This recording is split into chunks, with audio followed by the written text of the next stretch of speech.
రాధాకృష్ణ గారు Visakhapatnam Visakhapatnam parliament seat అన్ని పార్టీలకు ప్రయోగశాల. నిజమండి.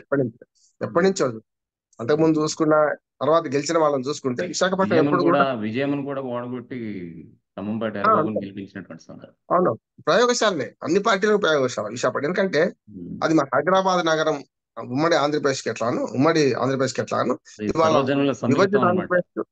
ఆంధ్రప్రదేశ్ అది కొంచెం మల్టీ నేషన్ లాగా కనపడుతుంది. అంటే దేశం అంతా ప్రజలు అక్కడ ఉంటారు కనుక, అట్లాగే కేంద్ర ప్రభుత్వ సంస్థలు ఉన్నాయి అక్కడ. దాంతో విశాఖపట్నం ఒక ప్రయోగశాలగా అందరూ చూస్తున్నారు.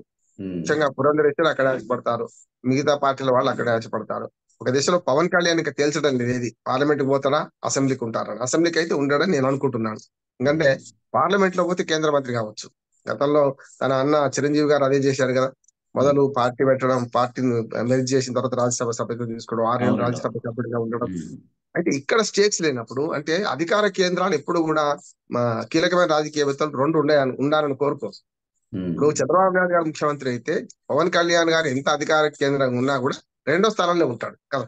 కనుక ఆ పొరపచ్చాలు రాకుండా ఉంటే ఒకే రంగంలో, అంటే ఒకే వరలో 2 కత్తులు ఇమ్మడం అన్నట్టు, పవన్ కళ్యాణ్ గారు అటు కేంద్ర మన ఎంపీగా పోయింది అనుకోండి, అప్పుడు గ్యారంటీ ఎంపీ పదవి ఎంపీ గెలిచిందంటే ఇక్కడ కేంద్ర మంత్రివర్గంలో ఇస్తారు కూడా. మనకు ఉమ్మడి ఆంధ్రప్రదేశ్ లో గతంలో చరిత్ర ఉంది. 8 మంది మంత్రులు అయ్యారు కేంద్ర మంత్రులు. గతంలో యూపీఏ 2 గవర్నమెంట్ చూసుకుంటే మీకు మనకు చిరంజీవి గారితో సహా కలుపుకుని 8 మంది మంత్రులు అయ్యారు ఉమ్మడి ఆంధ్రప్రదేశ్ విషయంలో. ఇప్పుడు అంతే అంటున్నాను నేను.